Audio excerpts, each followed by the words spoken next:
I'd like to begin today by looking at a topic which has been a source of much academic discussion, many different views, theories, opinions. That is the question, what is it that makes us truly human? Or what is it that distinguishes us from animals or beings of other realms?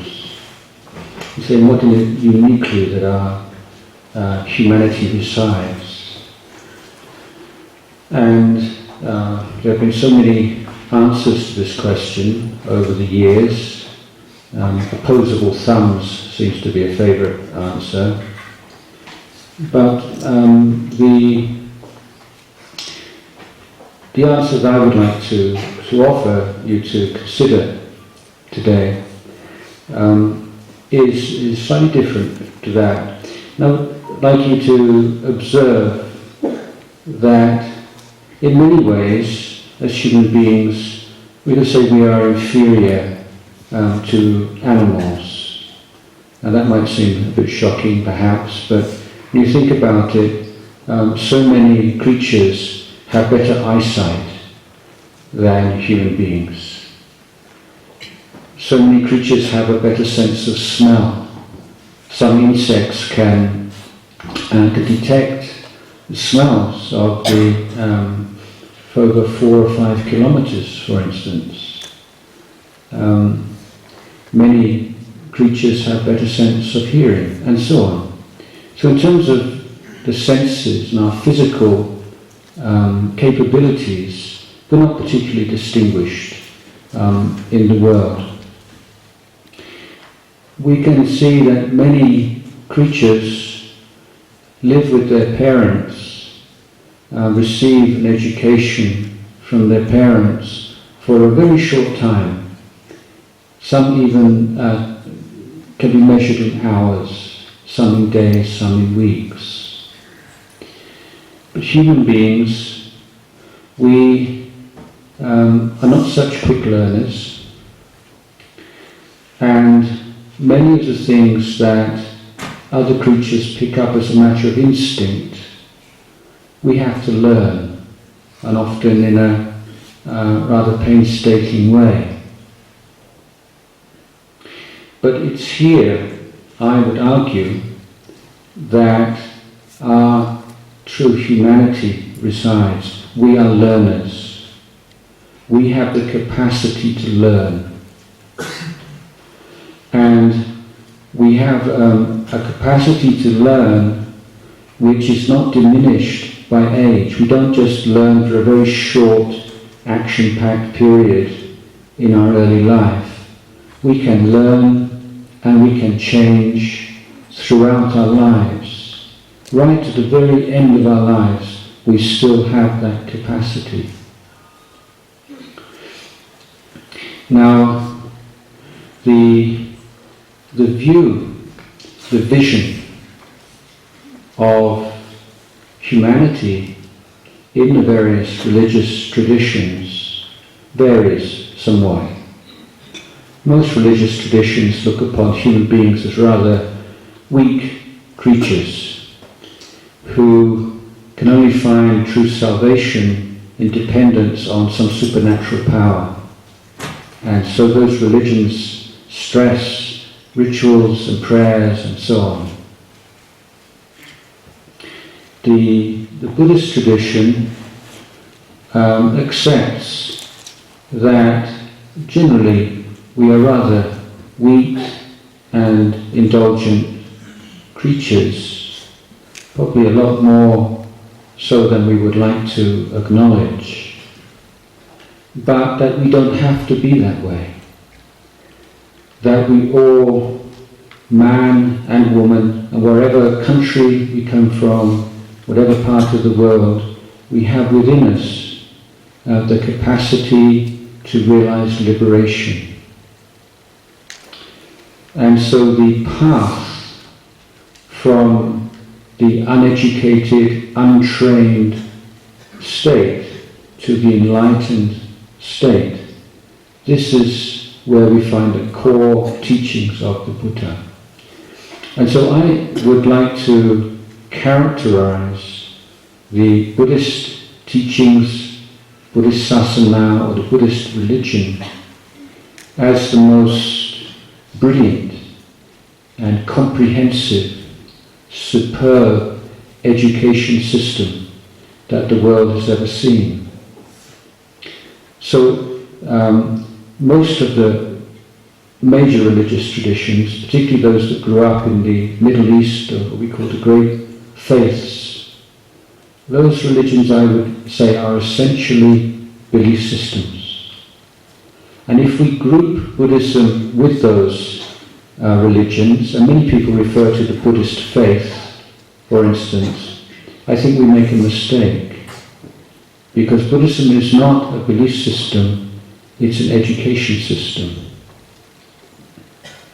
And so in the work that I'm involved in Thailand, and my group who have come with me, we feel that a successful education system of whatever nature, a government or a private, a primary, a middle school, upper school education, which will really be one that is able to produce or encourage truly educated graduates, is one which maps onto the developmental principles that guide the Buddhist teachings. And what are those developmental principles? I mean, they tell us that a rounded and holistic, comprehensive education is one in which we educate our relationship to the material world that we live in. We educate our relationship to the social world. We educate our emotions. And most essentially, we educate our wisdom faculty. And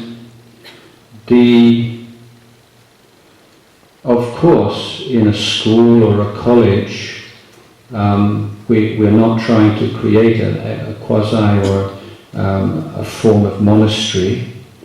But just as if you were learning a musical instrument, of a great number of people who learn to play a musical instrument, only a very small minority would eventually go on to become a concert pianist or a great internationally acclaimed musician. But at the beginning of the training in music, one who is going on to become a great maestro and one who is going on to become an amateur musician who plays for his own, her own enjoyment and that of family and friends, they follow the same initial training. The same basic principles are involved. And I think there has been a tendency to elevate certain aspects of education to the expense of some others which are equally and perhaps even more important. There was a famous series of experiments, really, done many years ago now, in America, and it's referred to as the cookie test, cookies or biscuits. And children of 4 years of age were given a dilemma. That is to say, a child is in a room with a teacher, and the teacher says, here is a cookie, a delicious biscuit. It's for you, you can eat it. I am going out of the room, I have some business to do, I'll be away for about 10 minutes. And when I come back, if you still have your cookie, I'll give you a second one. But if you eat it before I get back, you won't get the second one, that's all you'll get. So you can imagine the child was somewhat conflicted because he really or she really wanted to eat this cookie. But one intelligent part of the mind was saying, just restrain your desire, be patient.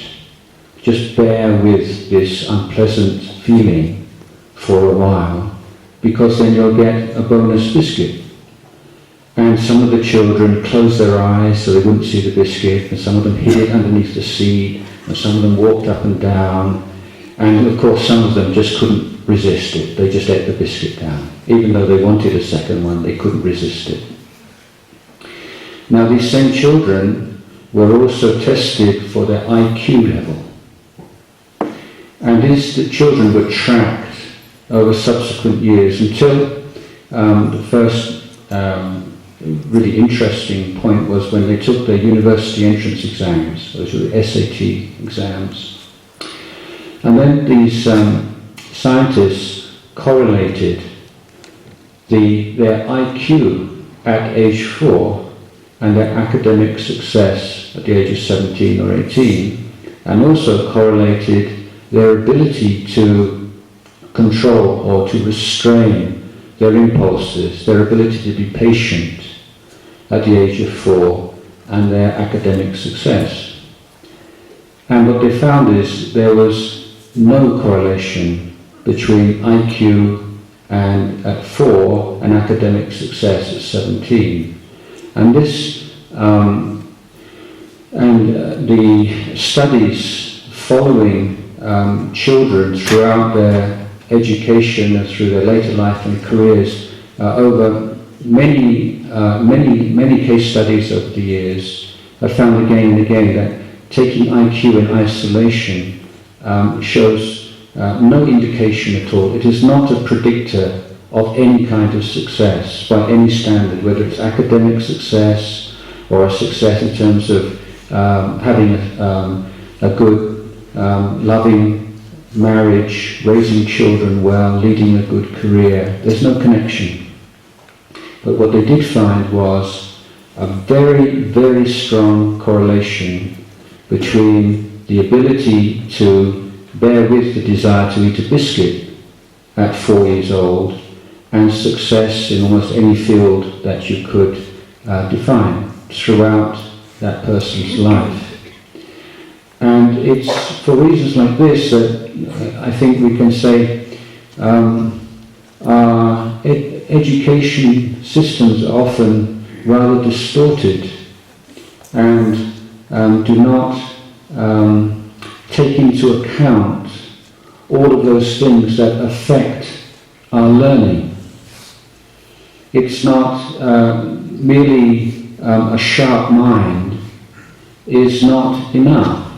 If you coming from a family which is an unhappy one, perhaps in which your parents argue a lot, or perhaps even unfortunately divorce, and you feel very lonely, then you will tend to put a great deal of emphasis on your friendships and your peer group.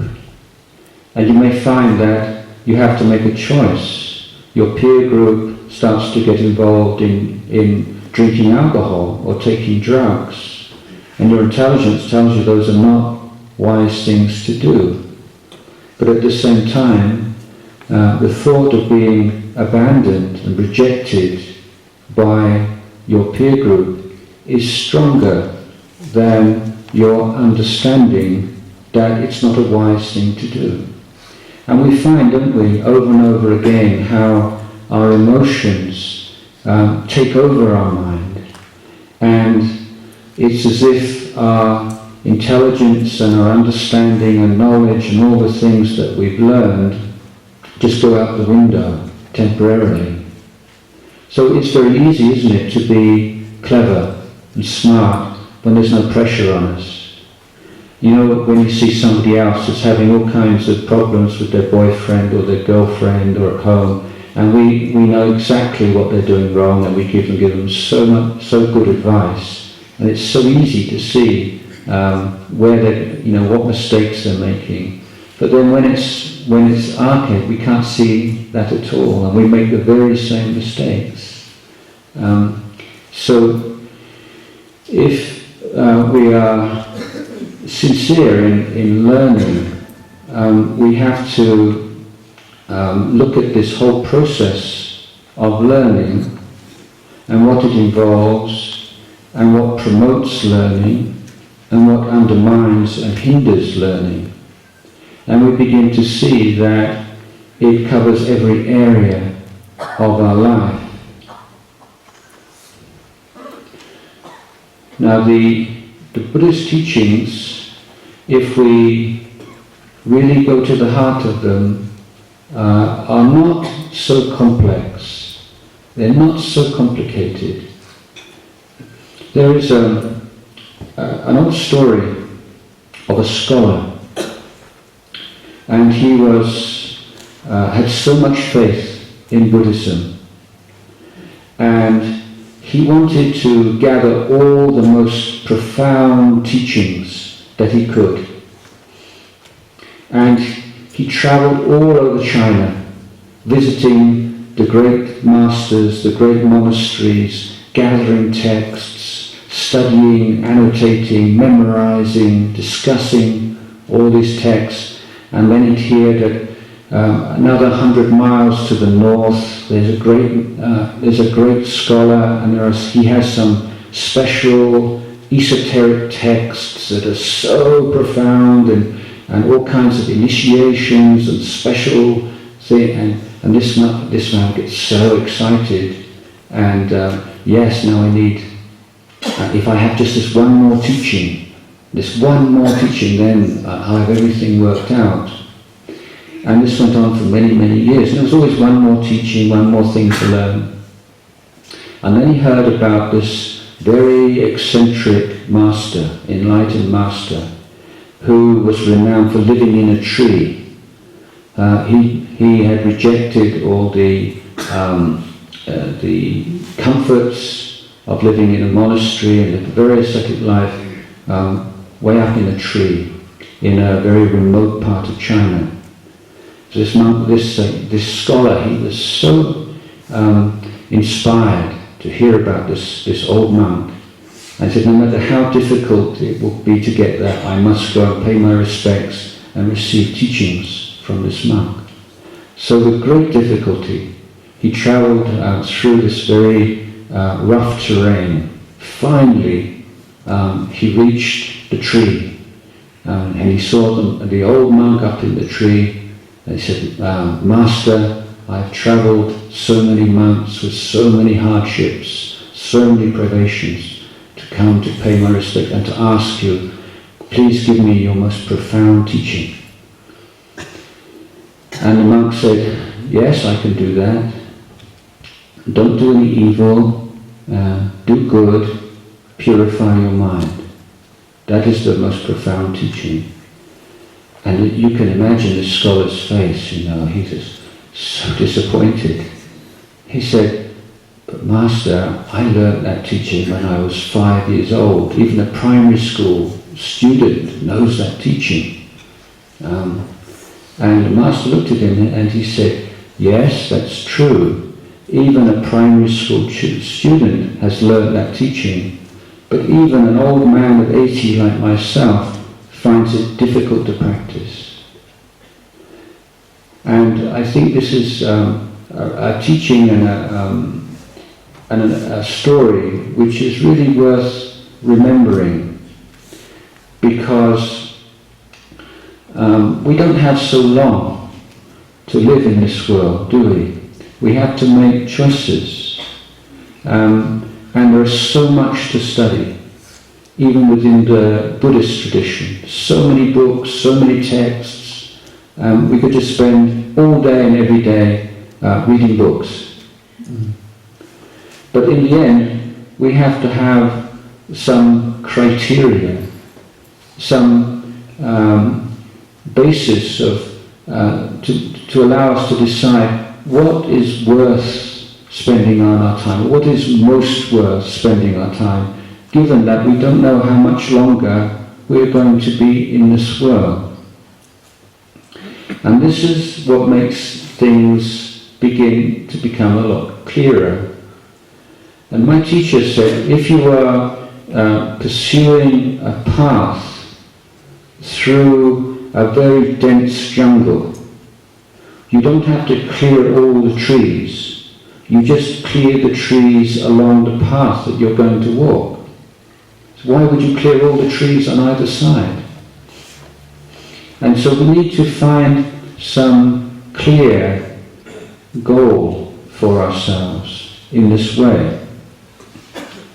Now, one of the most vague words, and one of those words that we use every day without often realizing that we haven't really understood what it means, is good. Another one is bad. So what is good and what is bad? Who decides? Some people will say there's no universal standard of good and bad. It's just what each culture, each society, each religion decides upon. It's a created, artificial standard, and you can't compare them.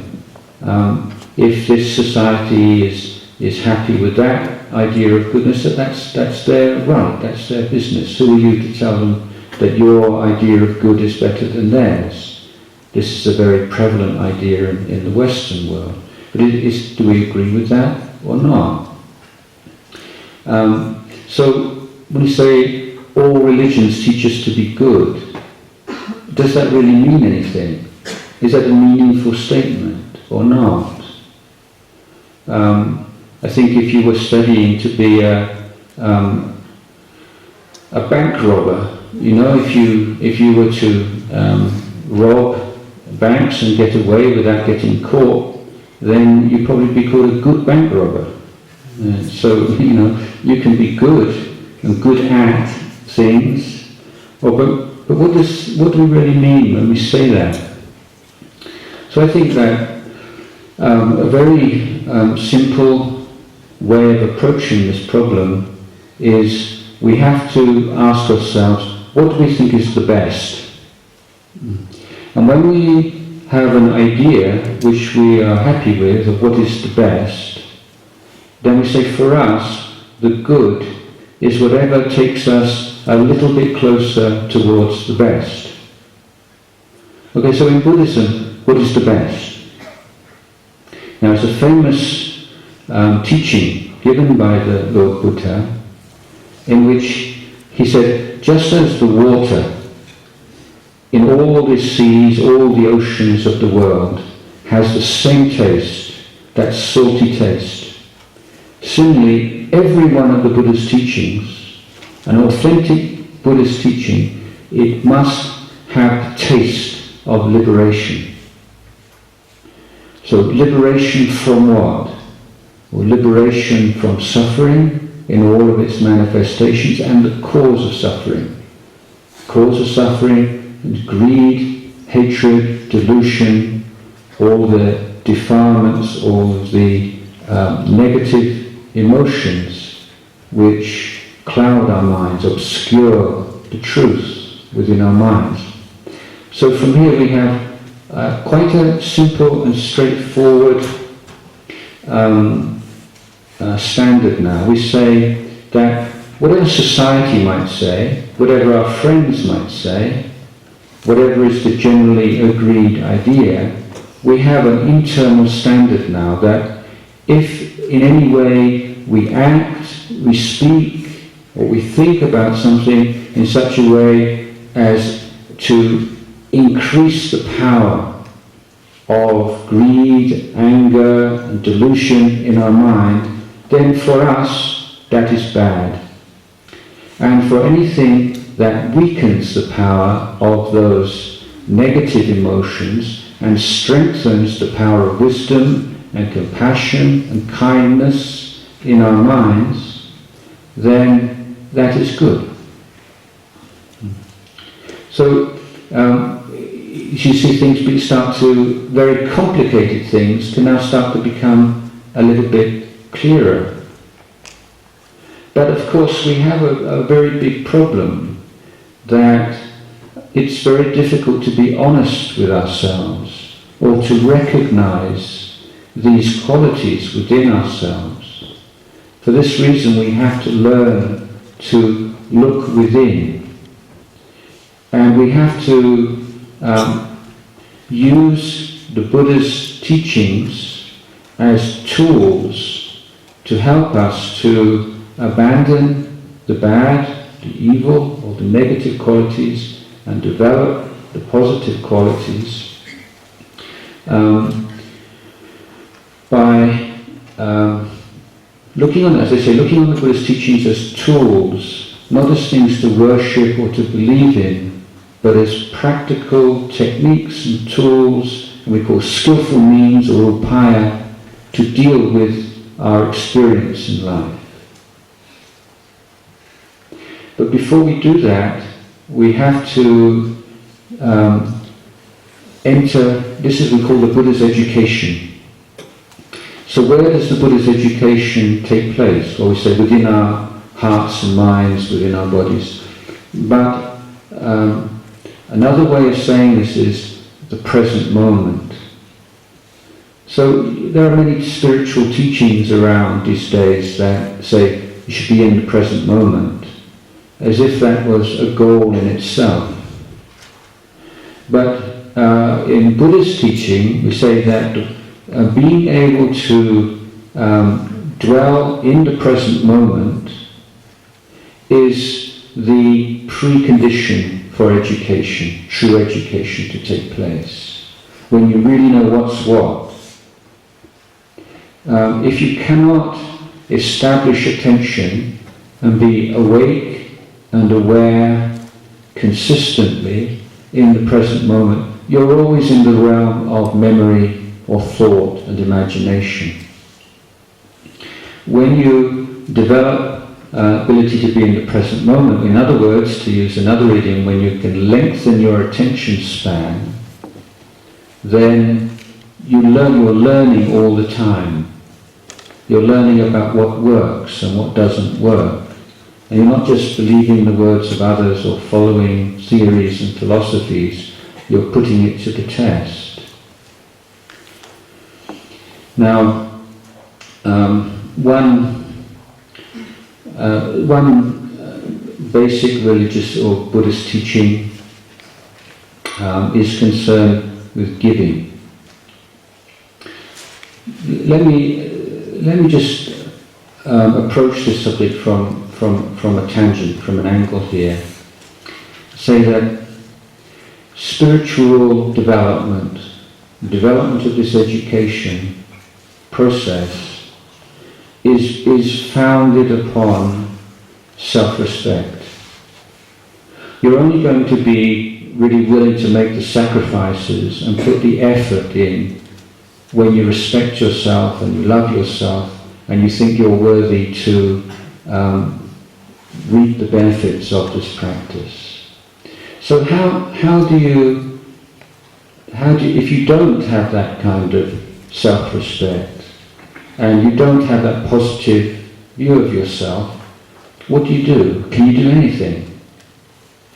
And the Buddha's answer, first of all, is to be generous, to give, to take joy in giving.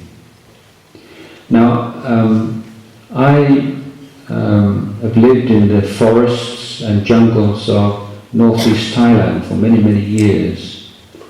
And when I first went to Thailand in 1978, it was very backward. We didn't have electricity or any of the modern conveniences. And the people who supported our monastery were very, very poor. But in northeast Thailand, the rice farmers get up very early in the morning, and the first thing they do is they cook some rice. And then just as dawn passes, maybe 6:30 in the morning, then the monks will arrive from the monastery. So for us, after our morning service, about 5:30, we start walking out of the monastery through the countryside with our bowls, our alms bowls, to receive daily food offerings. And people will be waiting for us when we arrive in the village, because everybody knows what time the monks arrive. And they will all have they will be standing outside their front gates, and there'll be a chance to say good morning to the next door neighbour, and many of them will bring their sons or daughters or grandsons and granddaughters out with them to learn how to make offerings to the monks.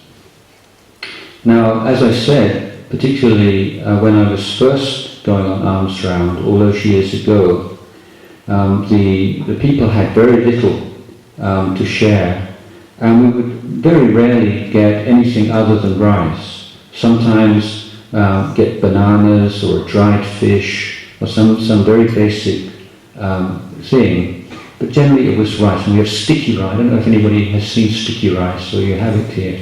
You have people would have a plate and a bowl of sticky rice, and then they would see how many monks come today, say 4 or 5 monks, and they would divide their lump of sticky rice into 4 lumps or 5 lumps. So you just have a little lump of sticky rice, and they would squat down and put the food in the bowl. And for us, if you have maybe 50 or 60 small lumps of sticky rice, you have a big lump of sticky rice. It's more, and we only eat 1 meal a day, so we can eat quite a lot of sticky rice. And but one of the things that I've considered is that even the poorest person in a peasant farming community in northeast Thailand 30 years ago could spare, although they didn't have cash, it wasn't a cash economy in those days, they all had rice, and everyone could afford that much sticky rice every day. But putting the rice in the monk's bowl, those people had this great sense of pride, and that they were participating in the life of the monks and the spiritual striving of the monks, and they felt good about themselves, that they made a difference. They were contributing to something that they valued. And for me, this is every time you give something, even if it's just a small lump of sticky rice, anything at all, you are proving to yourself that you can make a change in this world. You can reduce the amount of suffering in the lives of those around you, even if it's just a little bit. And you can increase the happiness of others through your gift, even if it's just a little bit. So you're reminding yourself and proving yourself that you can be a positive force in this world through your act of giving. And so generosity, and that taking joy in giving and sharing, is considered the fundamental, the basic element of education as a human being, and following on the path which culminates in enlightenment. And that joy in giving is something which nobody can take away from you. And as I say, even if you don't have much money, the joy in giving is not related to the amount that you give. It's the purity of your heart, the devotion, the sacrifice you make, and you can see that for yourself, can't you? So when I'm talking about being in the present moment, I'm saying this is how you prove these things. Now I've offered you an insight or an opinion of mine, which I'm not saying you should believe because I'm a Buddhist monk and you're Buddhist. I'm saying, is that true? Have you seen that in yourself? Have you seen the beauty of giving? Have you experienced it? Do you value it in your life? Do you try to promote it in your life? Do you try to encourage it in those around you? Now, there is also a teaching that when you give without expectation of reward, you make more merit than if you give with expectation of reward. So again, this is not a philosophical statement. it's something that you can see for yourself. Now this word "see for yourself" is a very important word, because the Buddha spoke of his teachings, and he referred to them in many ways. One of the ways he said, this is a ehipassika teaching. And ehipassika means come and see, put it to the test, try it out. The Buddha didn't praise people who believed in his teachings because the Buddha was teaching them. He said, I give you permission, I want you to try this out. So in many religions that emphasize faith, doubt is an enemy. People are very afraid of being pulled into doubt. But in Buddhism we say, yes, if you have a reasonable doubt, you ask, you look into it, and don't think that you're being disrespectful. The questioning is not disrespectful, but how you ask the question may be disrespectful. So how can you ask in a respectful way when you don't understand? So why is there all these rituals? Why do we do this? Why do we do that? That's a very good question. And the Buddha would say, yes, that's a good question. You should ask that. If everything is within us and spiritual life is developed through the heart and the mind, then why do we bow to Buddha images? Why do we do that? Very good question. And it's one that we need to ask. If we, as Buddhists, we just say, don't ask about that. That's not. Don't just shut your mind to that. Don't doubt. Just do it. That's not. You may be performing Buddhist actions, but at the moment your mind is not Buddhist, because you're not doing it with that quest for truth and liberation. And so many of the, almost all of the external forms that can seem quite confusing are all based upon very wise principles, if we take the trouble to discover them.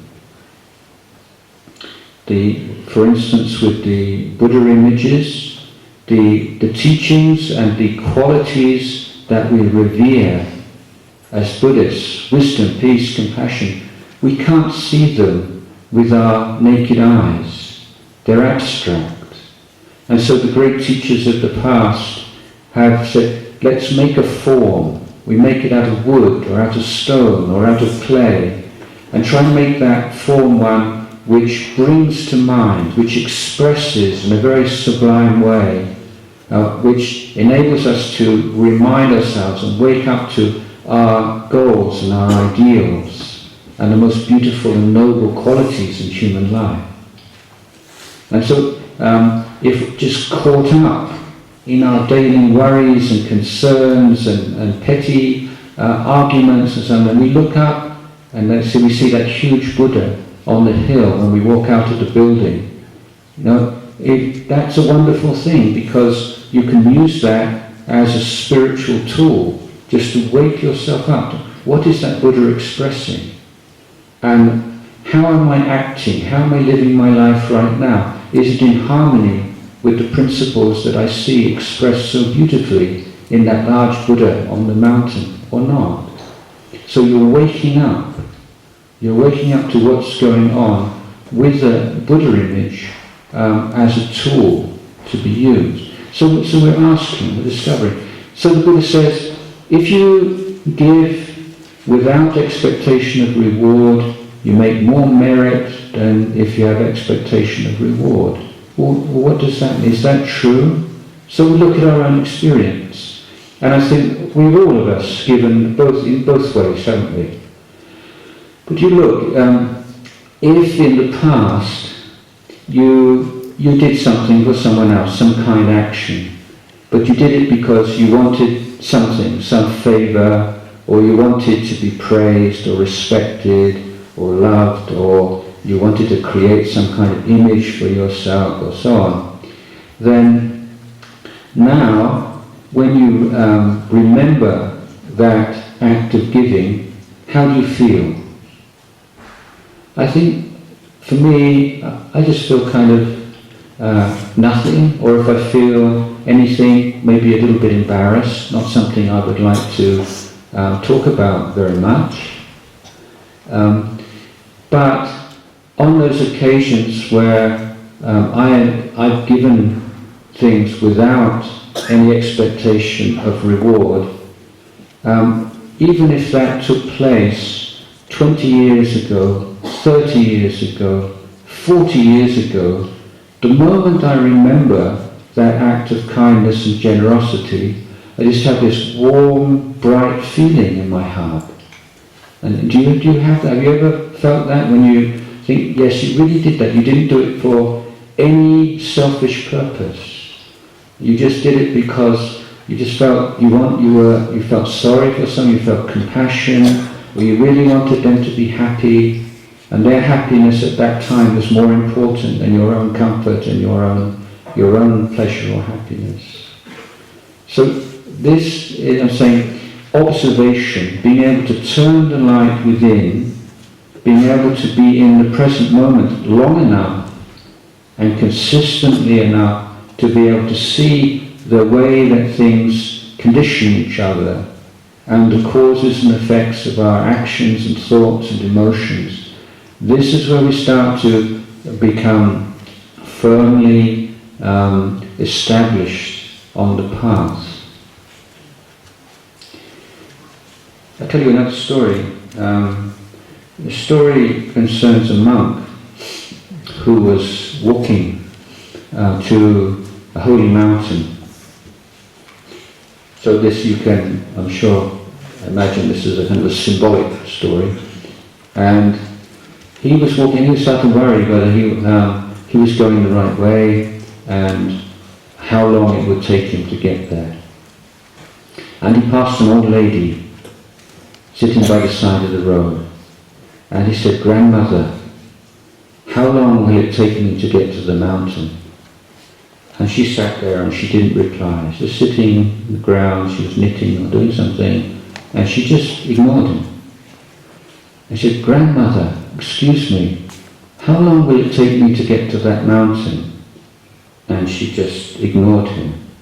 So he started to think maybe she's deaf. He said, Grandmother, how long will it take me to get to the mountain?" And she didn't answer. So he gave up and he was walking along. And after he'd been walking for a few meters, she shouted out, "About 3 days." And he turned around and said, "Grandmother, why didn't you answer me just now?"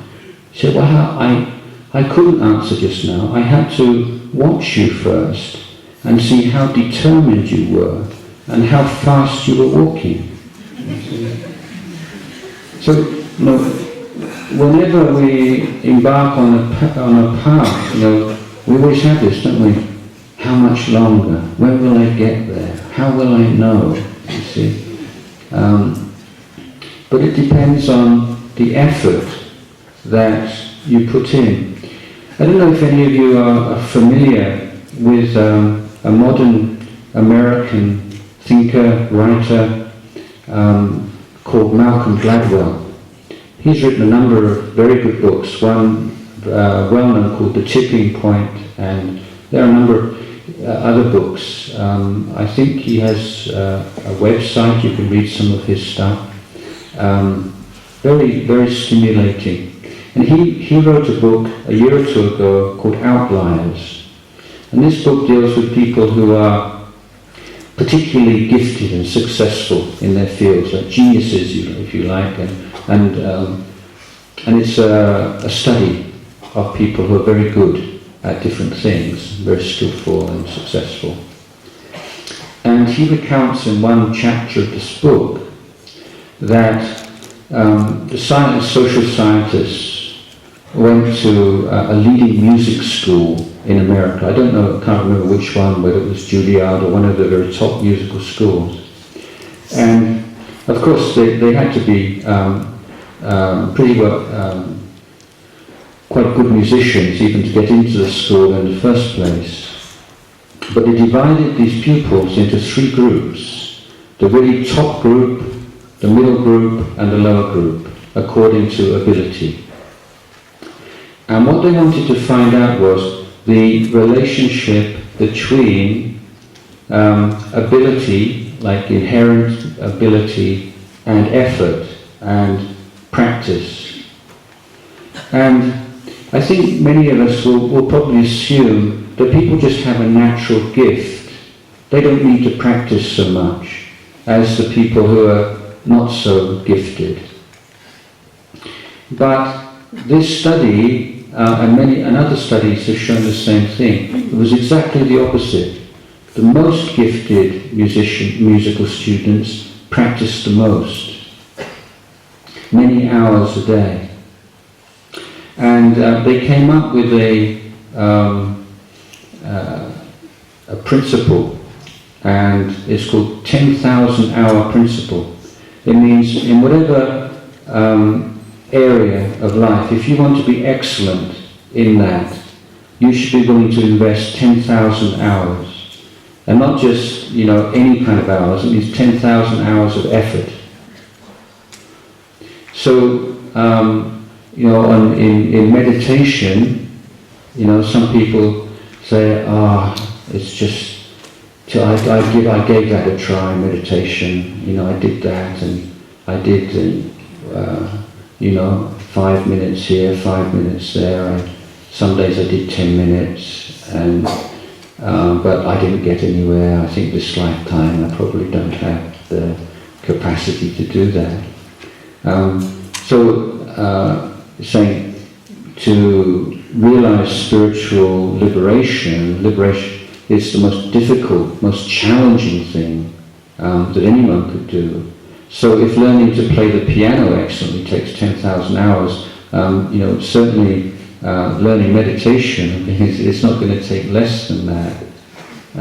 But it is so worth doing, because if we don't really apply effort to the mind, and there are 4 kinds of effort here that we make. So first kind of effort is the effort to protect the mind from negative emotions. Now, we'll never be completely successful at that unless we're enlightened, on an enlightened state. So we also have to make the effort to reduce and to eliminate the negative emotions that have arisen. We need to put effort into bringing into the mind, to creating good qualities, wholesome qualities that have not yet arisen. And fourthly, we can't just sit back on our laurels, and we have to be constantly caring for and developing those good qualities more and more. Contentment is a Buddhist virtue, but the Buddha also taught us to be discontent. When the Buddha was asked, before your enlightenment under the Bodhi tree in India, what do you think were the 2, can you give me the main, the sort of primary conditions, the practices, the things that you say, these were what really resulted in my enlightenment? And the Buddha said, constant, uninterrupted practice, and secondly, discontent with the results of my practice so far. That's to say, the Buddha never said, this is good enough. The Buddha was always moving forward, moving onwards, never saying, no, because before the Buddha became enlightened, he must have been so peaceful already, compared with any of us. His mind was already so elevated, and it's one of the most marvelous things about the Buddha, that when his mind was so refined and so developed, yet still something within him said, no, there's still something more. So Buddha teaches both contentment and discontent. With the material things, our question should always be, how much is enough? In terms of our clothing and food and shelter and medicines and enjoyments and technologies, this is the question that we need to be asking all the time. We don't just say more is better, or the upgrade is better than the previous version. We say, what is enough? So how do you decide? What does that mean? You know, everyone says, well, most people will say, well, just a little bit more than this is enough. John Rockefeller and the great multi-millionaires of the early 20th century, every bit as rich and powerful as Bill Gates or Warren Buffett or any of these people are today. He was asked, you've got so many millions and millions and millions of dollars, you know, how much, for you, how much is enough? And do you know his answer? He said, a little bit more than this. So, you know, there isn't a point where you can say, now I've got this much, it's enough. You can only answer that question enough when you go back to the point again of what is the best, what is your goal? So enough is the level at which it is most supportive of your true path in life and the efforts to attain the best. So if you start to say, I want a life in which I experience true inner peace and wisdom and compassion, and a life in which I can experience happiness for myself and I can share happiness with others, where I can lead a useful life and one in which I can contribute to my family and my community and society, then we look back to how much money do I need in order to lead that kind of life or to promote those kinds of qualities. See, that's how we make those kinds of decisions. So the Buddha's teaching is then this effort to reduce the amount of negative emotions, to increase and cultivate the positive emotions, and to purify and to lead the mind to inner freedom and liberation. So practicing Buddhism and studying Buddhism doesn't mean you have to go to a monastery or you have to become a monk or you have to become a nun, but you can be doing this anywhere all the time. If you're someone who loses your temper very easily, yes, then think, how can I have victory over that? How can I be free of that tendency to lose my temper? Or you get very jealous of people. Or she's so much more beautiful than I am, or she's got so much more of this or that, or he's so much a better sportsman than I am. There's always people who are better at you than you are, or more beautiful or more handsome than you are. There's always somebody to make you feel jealous. But do you want jealousy as part of your life or not? Are you happy to spend the rest of your life as a jealous person? Because it's your choice. You don't have to. It's not something that's fixed in your genes or in your DNA.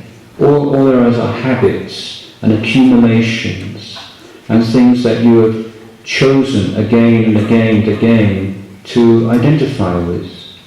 And just as you have educated yourself to be jealous, this is a miseducation, you can educate yourself out of jealousy if you understand the nature of jealousy and you don't promote the causes and conditions for jealousy, and you cultivate the causes and conditions for sympathetic joy and appreciation of others' goodness and happiness. So there's nothing within us that's not workable. We can learn, we can transform ourselves if we follow the correct procedures. It's not something that will just happen through wishful thinking. It's something that needs to be approached systematically and consistently throughout our lives. But with every step of the way, and you see, yeah, it's true what the Buddha said, it's right. If I do this, then it has that consequence. If I do that, it has that. We don't have to talk about what happens after you die, whether you go to heaven, go to hell. You have to see in your daily life how the quality of your actions affects the quality of your life. So I would like to offer this discourse for you today. I hope it's been of some benefit to you. And now I'd like to offer the opportunity for anyone to ask questions, either about some of the things I've been speaking about this afternoon, or on any other subject, or if you have anything you would like to teach me. I would really like that, because it's very imbalanced the last few days. I've just been teaching other people and not many people teaching me. So if you have anything you'd like to tell me, please, you can do that. Holy Sir, I have one question, because I happened to read in one of the books, the person who had edited the book said Buddhism had been rejected in the land of its birth, like Christ had been rejected in the land of his birth. And I found the comparison very inapt. Though in India we are not Buddhists, we have not rejected Buddha or Buddhism, but what is your idea? Why did not Buddhism become a mainstay of Indian religion as it has spread in the eastern part of the world? Yeah, that's a very complex topic, isn't it? One that's subject to many different theories and interpretations, and I don't have much more than summary of some of the reasons that make sense to me. One of them, let's not forget that Buddhism was extremely successful in India. I mean, it survived and flourished in India for 1,000 years, which is, no mean feat.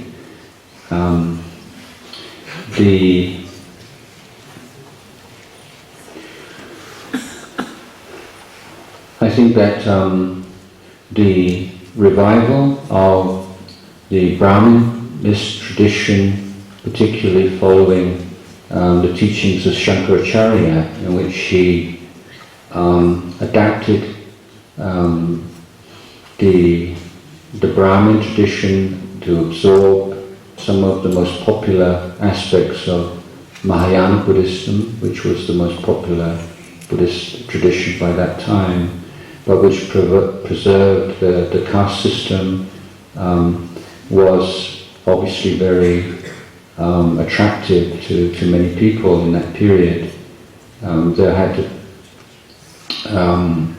a religion which has a strong monastic element is one which will always be considered rather threatening to certain parts of society.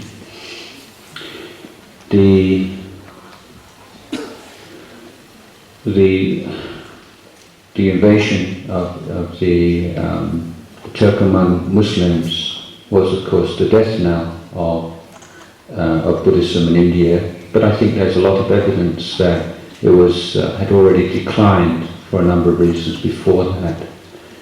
But if we read the accounts of the depredations of the Muslims in Nalanda University, which was one of the great universities that the world's ever seen, it said it was completely destroyed, and the huge library there said it took 3 months before the fire finally went out, and all the monks were slaughtered.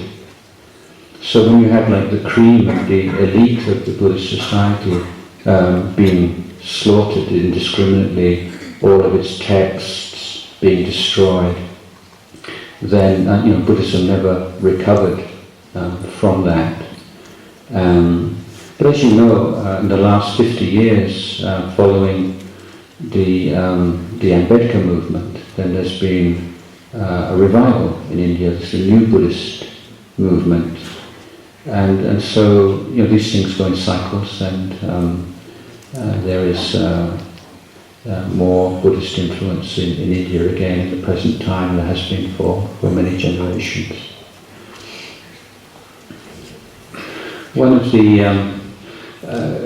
another point, before just now in my talk I was referring to experience of going on alms round, and that is such an important part of the way the Buddha conceived a relationship between the Sangha and lay Buddhists. And as a monk, as a mendicant monk, you get up very early in the morning, you've been chanting and meditating since maybe 3 a.m. At 5:30 you walk out into the village, and it's the one time usually in the day when you leave the monastery. And as you walk into the village, you meet all these people waiting for you, squatting down in a very respectful way to offer you food, to help you in your life as a monk. And it's just such a wonderful teaching for a monk not to take your life for granted, always to remember that everything you have as a monk is given to you. In my tradition we're very strict about not touching money, so we don't have any personal, if everything is held in common. And so as a monk myself, everything, I look, this robe was given to me as a gift, this was given to me as a gift, my shoes, I don't have a single thing in my life which is not a gift from somebody who is trying to support me in my life. And this is so important for monks. Monks don't get too carried away and too arrogant, because they remember, I can live this life because of the kindness of others.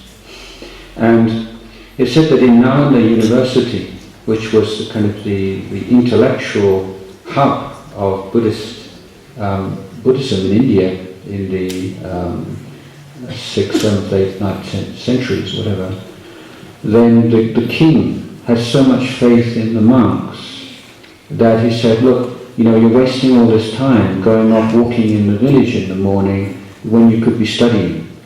Let me send all the food to you. And so you have all this extra studying time.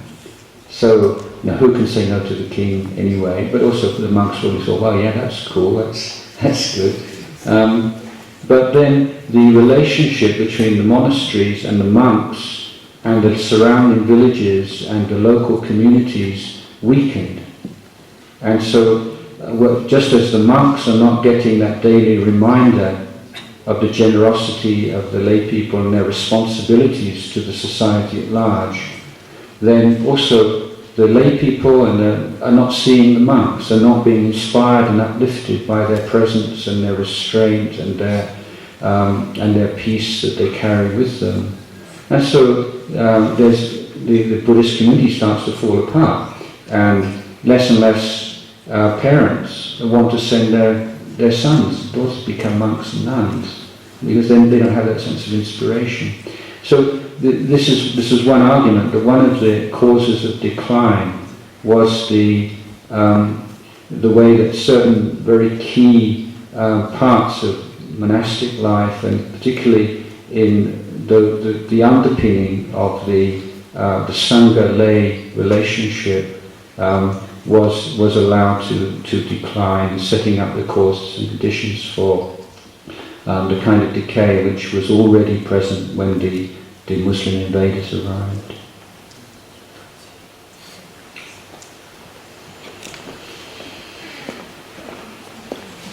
I may ask. Actually, I'll ask it from here. Thank you, Ajahn. I have one question with regard to teachings. We have the teachings on ethics, morality, we have on practice meditation, and we have the wisdom teachings. And you don't really find, my question was the role of prayer. Now it's very clear in the Eightfold Path about how important meditation is to gain control of your mind. And prayer seems something that is, you're appealing to a supernatural power. And I know that prayer in our Bhutanese context, people do a lot of prayer, and I just wanted to get your views on the distinction or the purpose or Is it, for example, just from a personal point of view, I was having this discussion with my father, for example, and he was telling me I should do this many prayers, 1 million was a guru, so and so. And I was saying, I think it's probably better if you spend that time meditating rather than praying. Perhaps you could, if some illumination on this issue.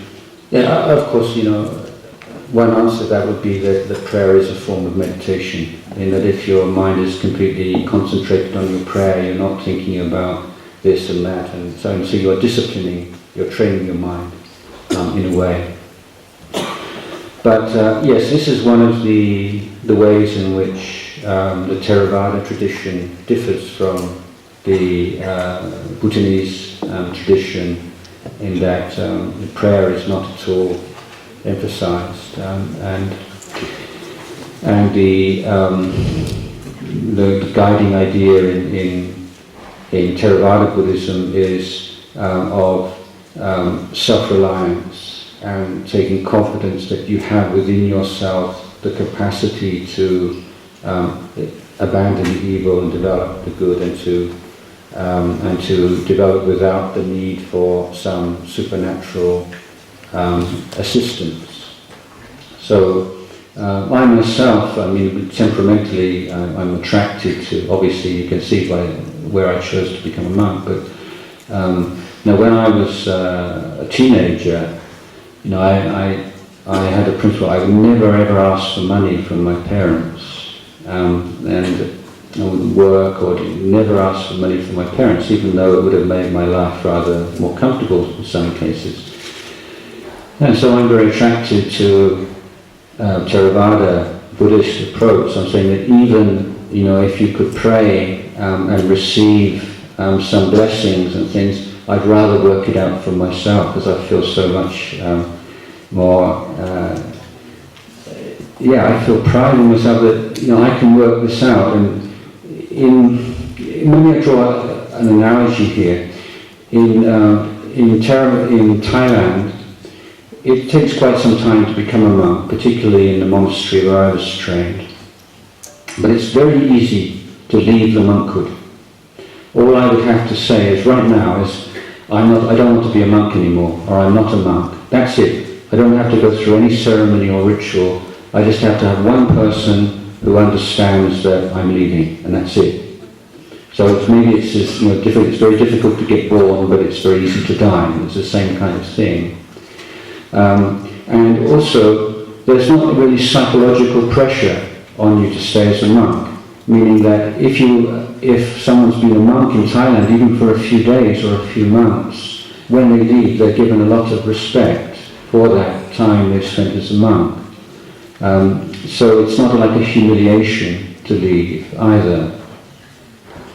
So what that means is that, given that it's so easy to leave, and you can leave at any time and go back to layman, you have to be constantly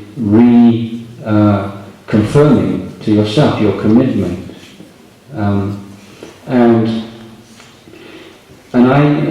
when I first became a monk, I made a vow that I would stay for 5 years.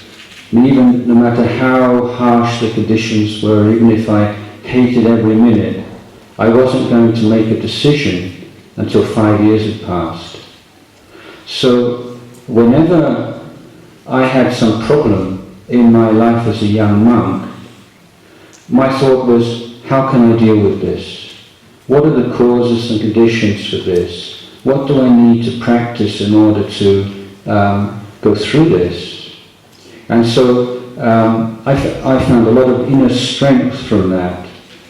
But I'm somewhat unusual as a monk, because most monks go through years of doubt. And friends of mine, they would have similar kinds of problems, but then their minds would go in two ways. One part of their mind is saying, how can I deal with this? What's the problem here? How can I deal with it? What practices do I need to apply? And then the other side of the mind is, let's just go home, just give it up. And so I felt that if we irrespective of, let's not talk about whether there are or are not supernatural powers and deities who will bless us and aid us. We don't need to discuss that. The question for me is whether or not, or to what extent, we take advantage of that, and to what extent we rely on our own resources. So I can only speak for myself that I've found great strength from relying on my own resources, and I'm not at all denying that there are beneficial deities and powers that can empower people, but I for myself have made this decision. I want to, as much as possible, rely upon my own efforts, and that's if I have a chance to pay respects to great masters, or I go to holy places, I love to bow and do devotional practices, but I don't let that interfere with my basic attitude to my own spiritual life, is that it's my responsibility. So the Buddha was once asked, he said, there are so many different spiritual teachings, and so many different teachers, and so many choices that we have to make in our life. Now, so how do we decide? And the Buddha said that in any situation, in any relationship, in any practice, your criteria is always, does the unwholesome and the negative qualities in the mind increase or decrease? Do the positive qualities in the mind increase or decrease? And this is something that you can put to the test of your own experience right now. So we can say that if you spend time in prayer, hours a day in prayer, I'm not willing to say that's a good thing or a bad thing. I'm saying, what is the effect on your general life and the quality of your life and your inner peace and your inner wisdom? If you feel that it's something which is very nourishing and gives you great joy and happiness in your life and makes you peaceful, then I'll say wonderful. But if you find that the emphasis on prayer is so much that you just look on it like a shortcut, and you're not actually taking responsibility for dealing with the underlying causes for the suffering in your life, then I would say you have to reassess the extent to which you will employ prayer in your spiritual life. Does that make sense?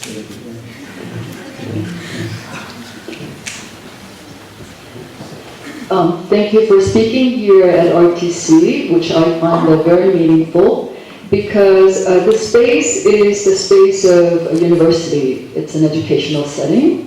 And I find your way of looking at Buddhism to be quite revealing or refreshing. As you said, that Buddhism could be thought of as not as a tradition or religion or even a faith system or a belief system, but as you say, Buddhism can be seen or thought of as education. So my question to you is, first of all, I want to thank you because it's very meaningful to me that you speak about precisely that idea of Buddhism as education in a university setting. As we think about 21st century, particularly as how globalization and secularism, bombard us with so many, consumer items and so many different kinds of ways in which we are being steered, I wonder how that in the university context, that the idea of Buddhism as education can be revitalized or be vitalized or be integrated. And I wonder if you have any examples in the context of, say, Thailand or some other parts of the world where this may be happening. Yes, as briefly as I can make it, the teachings of the Buddha agreed upon, I think, were also the basic teachings, the transformational teachings, we refer to as the Eightfold Path. And that Eightfold Path is sometimes summarized as a threefold training, or if you like, education. And that is the education of sila, of conduct, and samadhi, which is the emotional training of abandonment of the negative, development of positive, and of wisdom.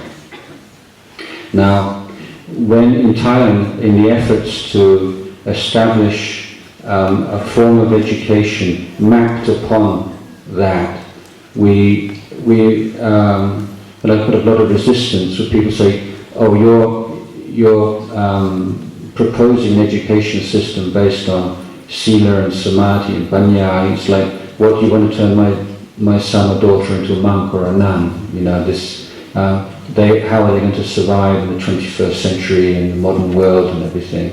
So I came across another teaching, also by the Buddha, in which he spoke about the same thing in slightly different terms.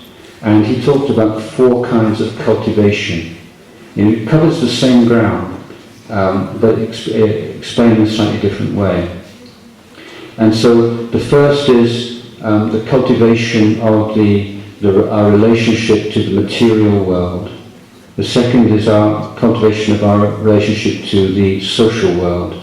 So these are the 2 external areas or spheres of education.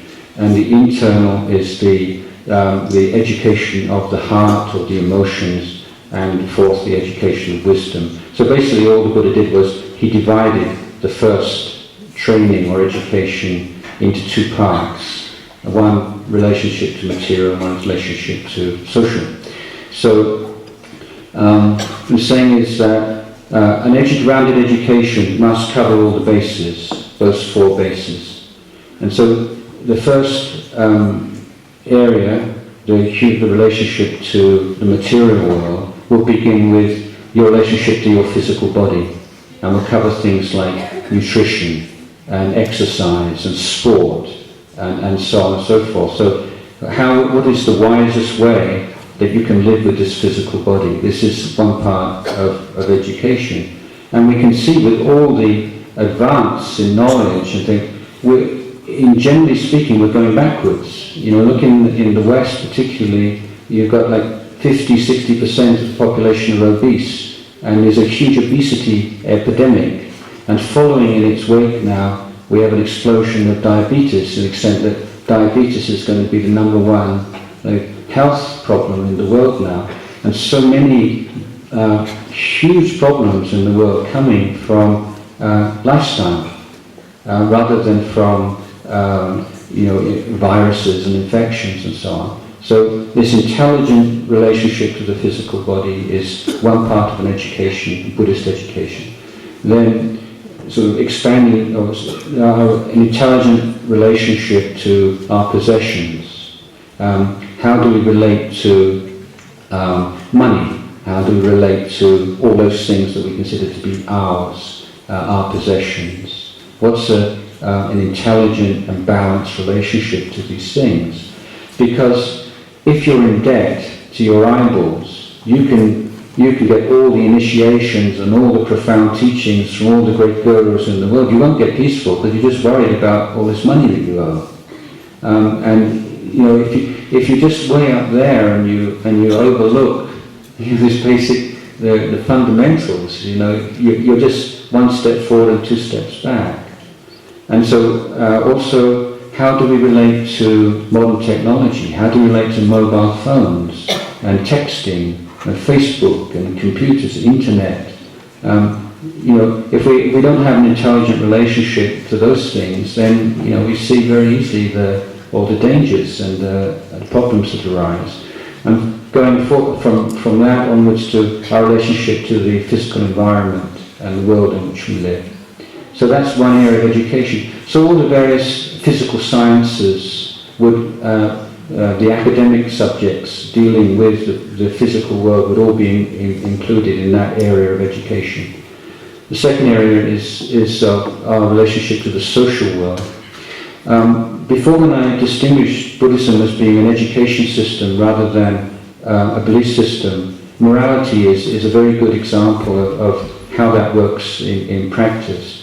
In belief systems, you have the idea of the deity lays down commandments, and these are enforced by reward and punishment.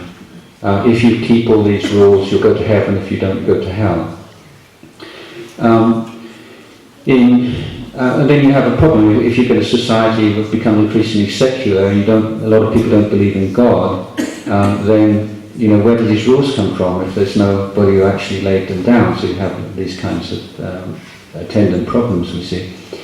But in Buddhist tradition, ethics and morality is a form of education. It's an education of our conduct. It's a training of the way we relate to the people around us and the way that we relate to society in general. And it's not that, as many traditional accounts would suggest, that ethics or morality is the prerequisite for meditation, but it is a form of meditation. So how do you develop this present moment awareness? How can you be mindful and awake in daily life? And the point here is that mindfulness, or sati, as we say in Pali, means recollection. You always have to be mindful of something. There's not just this floating quality of awareness that you possess. You always have to have a peg for mindfulness. So in your daily life, your pegs for mindfulness, that which keeps you grounded and prevent you from completely losing it, are precepts. So you take on these precepts as pegs for mindfulness. So they are meditative tools, if you like. So you're in a kind of a pressure situation, or you're tired, or so much going on, and then let's say in time we have a lot of mosquitoes, maybe not so much here. Mosquitoes going to bite you. If you follow this sort of automatic pilot mode of existence that most people do, you slap the mosquito before you even realise. Why? Because it's irritating. So much of our actions, there's no awareness, freedom, responsibility there. We're just doing things we've always done. But having taken on that precept, then hopefully you're just about to slap the mosquito and then, that's breaking my precept.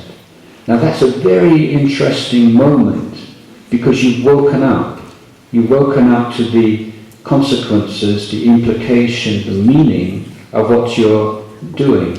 You've woken up from automatic, thoughtless action, and the moment that you wake up and you stop, then all these questions, do I want to do this or not? Is it right? Is it wrong? Is it skillful, unskillful?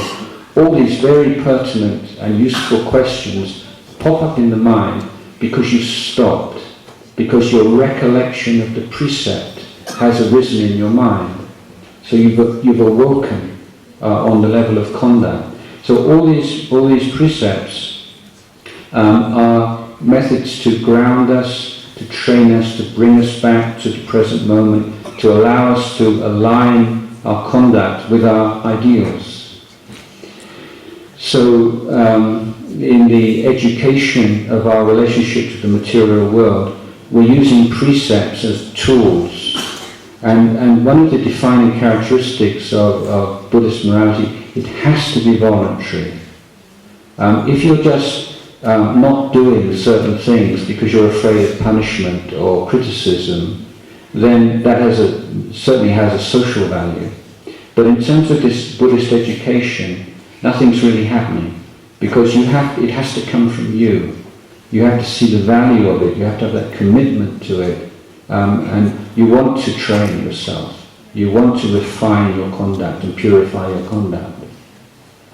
So teaching this kind of approach to morality in the schools, we teach the children to say these standards in the school, the rules, the regulations. This is not the teachers and or me telling you you've got to do this.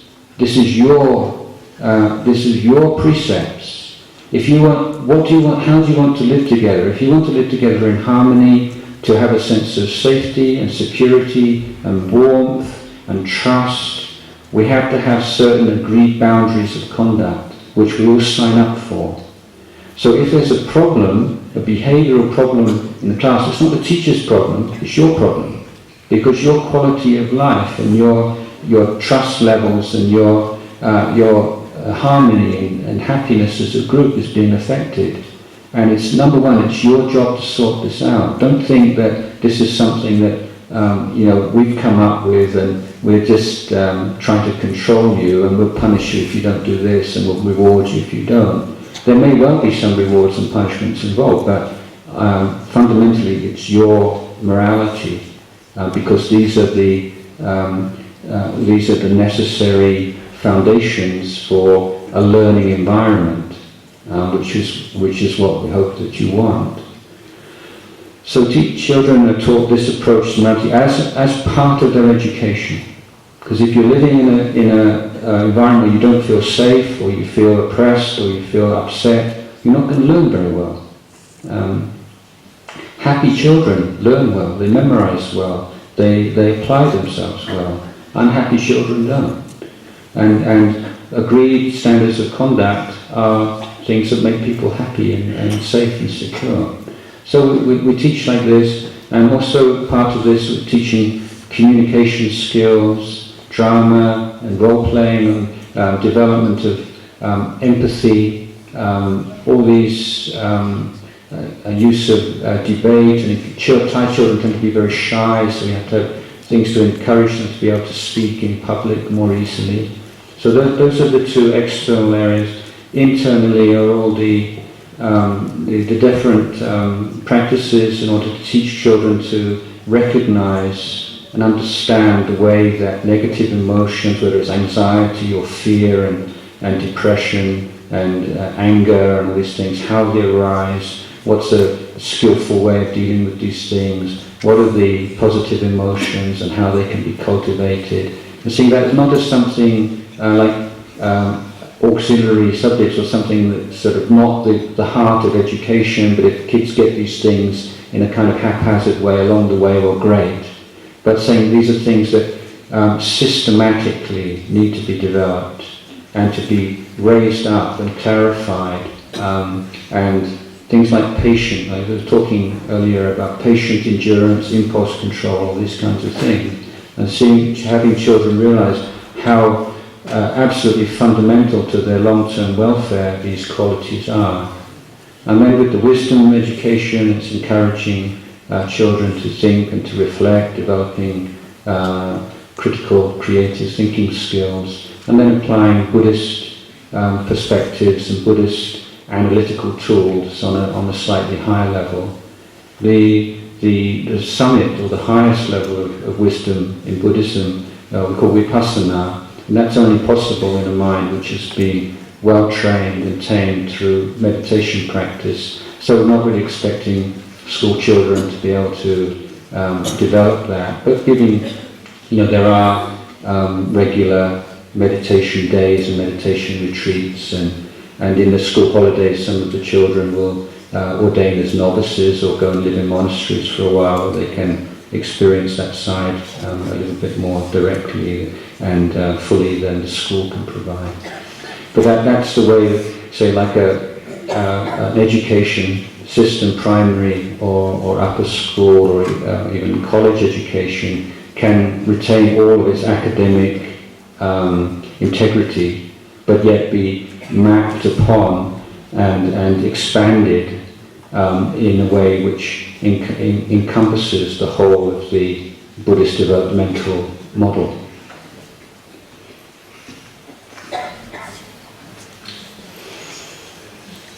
Any last question?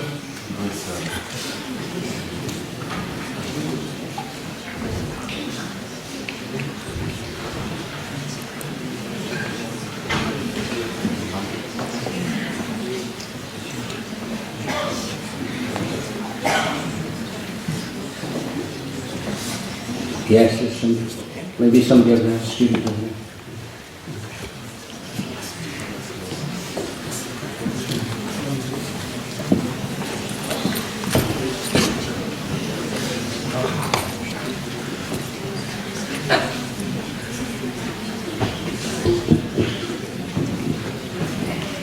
Good evening. Pardon me if my question doesn't make sense, but what is more important, thinking positive or being realistic? Thinking positive or being Like for example, thinking positive won't help us if you are foolish with money yeah. and from going burst. Nor will it help those innocent victims killed. So, what's more important? I don't think it's an either or, and let me say perhaps that positive thinking has a role to play, but it's not applicable in every situation. So you said positive thinking is being realistic. Well, what does being realistic mean? Are you confident that you know how to be realistic? What is reality anyway? So we can get into some very deep philosophical discussions on this point. But what I would say is that when we're in a position of deciding whether to do something or not, or analysing something, positive thinking is not good. The most blatant example in recent history has been the invasion of Iraq by American government, in which they just had this very positive thinking. We just conquer this country and everything will be all right. And it's incredible that they had no real plan for what they do after they took over the country. So we could say they were not being realistic, probably by your standard, but they were very positive. So when you're going to decide whether or not to follow a particular policy, you need more negative thinking. You need to be weighing up the pros and the cons and thinking short-term, long-term in quite complex ways. But then you reach a certain point, you have to make a decision. Once you've made your decision, positive thinking is very good. You know, once okay, whatever happens, you can do this now. Then being positive about it gives you a lot of energy and helps you through the difficulties and the challenges that arise. So I think we need very different thinking skills. Sometimes we need to be quite critical and analytical and, as you say, realistic. And other times, being able to think in a positive way has a very good emotional result. So coming back to what we're talking about prayer, I don't think you need to have anyone to pray to in order to benefit from prayer, because if you're praying something, you're concentrating your mind on what it is that you want. So you're focusing your mind. And when your mind becomes focused and really intent on something, you feel some very good feelings from it. So from my point of view, a lot of the value of prayer comes from the psychological effects of praying, rather than the power from outside that's responding to the prayer. But other than that, how can we explain the fact that people pray to so many different things and they're all absolutely convinced, that their prayers are answered? People in Thailand sometimes pray to termite mounds, and people pray in India. I've been to places where people pray to snakes and people pray to monkeys, and everywhere in the world people pray to different things, and in every case, whatever people pray to, you always find someone who will say, before I started praying to this, my life was a mess, nothing went right, and as soon as I started praying, suddenly everything went wonderful. So went wonderfully. So again, we have to say, well, are you being selective, in the things that you're recognizing and making too much of this change? So long answer, but being realistic is good. But we have to recognize that it's very difficult for us to be realistic. And one of the great 20th century thinkers said that man cannot bear very much reality. And so a Buddhist amendment of that would be an untrained man or human being. One who hasn't trained his mind cannot bear much reality. But the more that you train your mind, the more reality you can bear. And from bearing it, you can actually enjoy it after a while.